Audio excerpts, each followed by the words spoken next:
जब तक किसी को खुद की वैल्यू नहीं पता होती तब तक दूसरा कोई उसकी वैल्यू नहीं समझ सकता। दो प्रकार के इंसान दुनिया में पाए जाते हैं। एक तो वो जिन्हें अपने काम पर पूरा भरोसा होता है, जो खुद पर विश्वास करते हैं और ये समझते हैं कि जो हुनर उनके अंदर है वो कोई सामान्य हुनर नहीं है।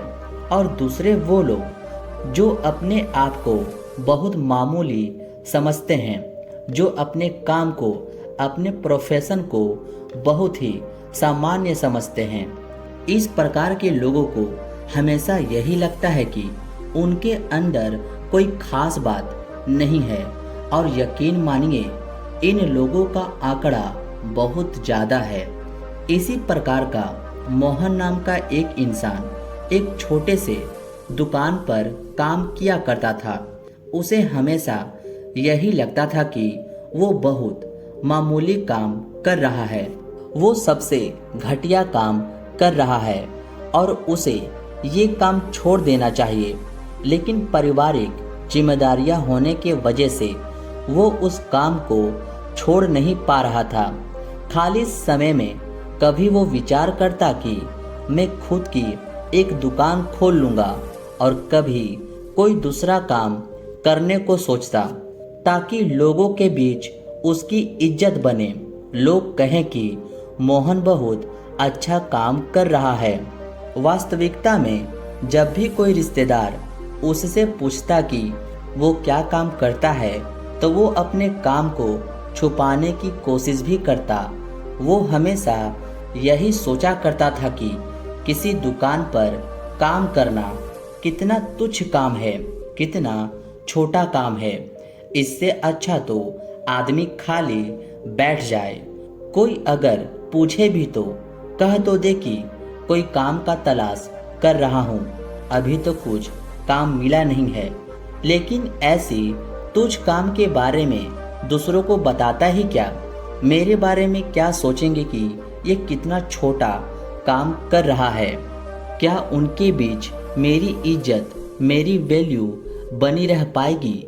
ऐसे विचार मन में बार बार आने की वजह से वो अक्सर तनाव में भी रहने लगा था। दुकान पर काम करने से उसे बहुत कम पैसे मिलते थे। इससे वो अपनी बीवी बच्चों की ज़रूरत भी पूरी नहीं कर पाता था। इसलिए रातों में उसे नींद भी नहीं आती थी। वो अपने आप को फालतू समझता था। वो दुनिया पर खुद को बोझ समझता था। वो कभी कभी आत्महत्या करने का भी विचार करता। एक दिन मोहन दुकान पर अकेला काम कर रहा था। उसका मालिक कहीं बाहर गया हुआ था। तभी अचानक उसके दुकान पर एक बौद्ध भिक्षु भिक्षा लेने के लिए पहुंच गया। इस भिक्षु के चेहरे पर एक दिव्य तेज था। उसकी आंखों में एक शांति थी। मोहन ने उस भिक्षु से भिक्षा देते हुए सवाल पूछा।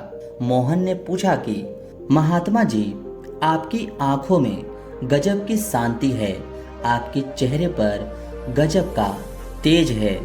आप जिस प्रेम से मुझसे भिक्षा मांगी है तो उससे स्पष्ट होता है कि आपकी वाणी भी बहुत प्रेम मोहक है। लेकिन हर कोई आपकी तरह दयालु या प्रेम पूर्वक नहीं होता। मोहन ने खुद को संबोधित करते हुए पूछा कि भत्ते, मैं हमेशा दूसरों की मदद करता हूँ, हमेशा दूसरों के काम आता हूँ। उसके बावजूद लोग मेरी इज्जत नहीं करते। इज्जत करना तो दूर की बात रही, मेरी कोई कद्र भी नहीं करता। मुझे कोई पूछता तक भी नहीं है।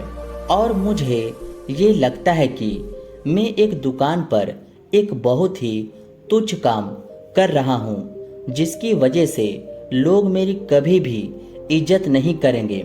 हालांकि मैं कभी किसी का बुरा नहीं चाहता, हमेशा दूसरों की मदद करना चाहता हूँ। तो इसके बदले कम से कम दूसरे लोगों को मुझसे ठीक से पेश तो आना चाहिए। मैं दूसरों के बीच और अपने परिवार के भी बीच में अपनी वैल्यू किस प्रकार बढ़ा सकता हूँ?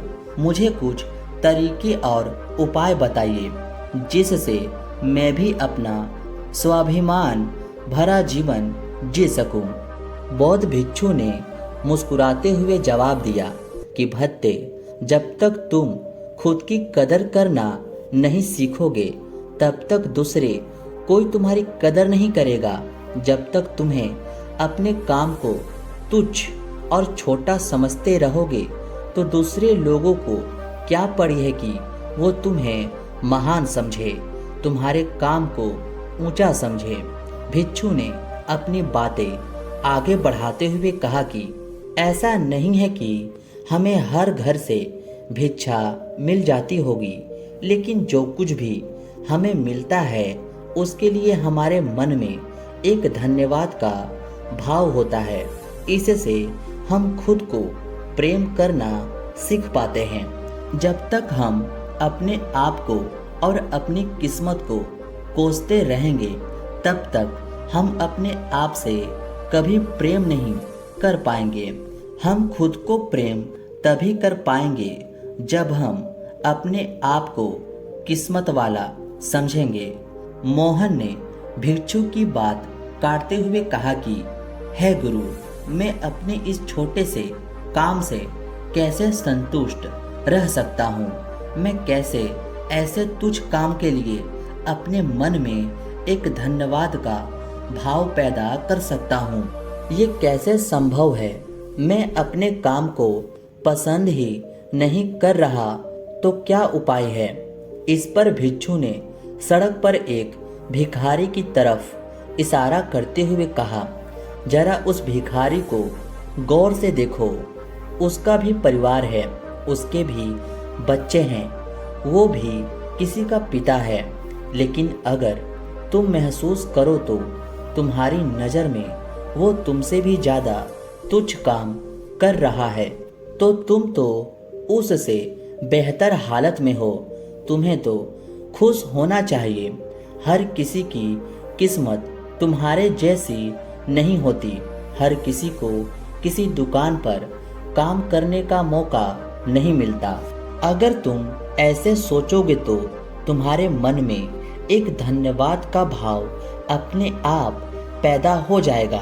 तुम्हारा शरीर सुस्त है, तुम्हें कोई चिंता नहीं, कोई फिक्र नहीं, लेकिन फिर भी तुम अपने आप को तुच्छ समझते रहते हो। इसमें तुम्हारे सिर्फ सोचने के नज़रिए की कमी है। अगर तुम अपने सोचने के नज़रिए को बदलो तो सब कुछ अच्छा है, वरना तो सब कुछ बुरा है। एक बार तुम खुद से प्यार करना सीख जाओ, प्रेम करना सीख जाओ, उसके बाद तुम्हारा खुद पर विश्वास बढ़ जाएगा। और खुद पर विश्वास बढ़ने के बाद सबसे पहला बदलाव जो हमारे मन के अंदर आता है वो आता है कि हमारी संकल्प शक्ति बहुत मजबूत हो जाती है। यानी कि खुद पर विश्वास बढ़ना, और विश्वास बढ़ना मतलब हमारी संकल्प शक्ति मजबूत होना। मजबूत संकल्प शक्ति लीडर का गुण होता है। जब दूसरे लोग जो आज तुम्हारी निंदा करते हैं, जब कल ये देखेंगे कि ये आदमी जो काम अपने हाथ में लेता है वो उसे पूरा करके ही दम लेता है, तो अपने आप उनकी नज़रों में आपकी इज्जत बढ़ने लगती है, आपकी वैल्यू बनने लगती है। भिक्षु ने मोहन को सावधान करते हुए अपना अगला तरीका बताया जिससे दूसरों की नज़रों में अपनी वैल्यू बढ़ाई जा सके।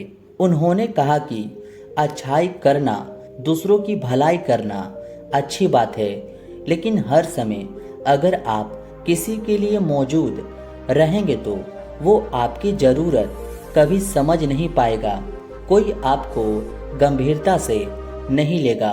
सब तुम्हारा फ़ायदा उठाकर तुमसे अपना काम निकलवाने के लिए योजनाएं बनाते रहेंगे।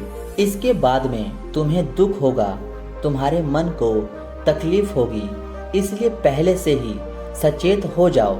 हर किसी के लिए हर समय उपलब्ध मत रहो। जो हमारे करीब हैं, जो हमारे अपने हैं, उनके लिए हमेशा मौजूद रहो, लेकिन दूसरों को अपनी ज़रूरत महसूस करवाओ। जब भी वो कोई काम करे उन्हें आपकी कमी महसूस होनी चाहिए, और जब ऐसा होने लगे तब समझ लेना दूसरों के सामने तुम्हारी इज्जत, तुम्हारी वैल्यू बढ़ने लगी है। अगली सीख भिक्षु ने बताते हुए कहा कि कभी भी अपना काम पूरा होने से पहले उस काम के बारे में किसी को मत बताना, वरना तो तुम मजाक के पात्र बनोगे। कुछ लोग काम पूरा होने से पहले डींगे हाँकने लगते हैं। कुछ लोगों की तो आदत ही होती है लंबी लंबी डींगे हाँकने की।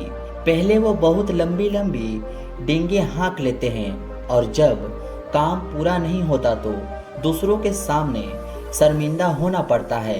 लेकिन अगर आप ऐसा करेंगे तो दूसरे लोग आपको गंभीरता से क्यों लेंगे? चुप रहकर बिना किसी को बताए निरंतर खामोशी में अपने लक्ष्य पर काम करते रहो, और एक दिन वो भी आएगा कि जब आप अपने लक्ष्य को पा लेंगे। उसके बाद लोगों को अपने आप ही पता चल जाएगा। अपनी बात को जारी रखते हुए भिक्षु ने बताया, अपनी झिझक को दूर करो, अपने डर को दूर करो। अपनी झिझक और डर को दूर करने का एक ही तरीका है कि तुम उसका सामना करो।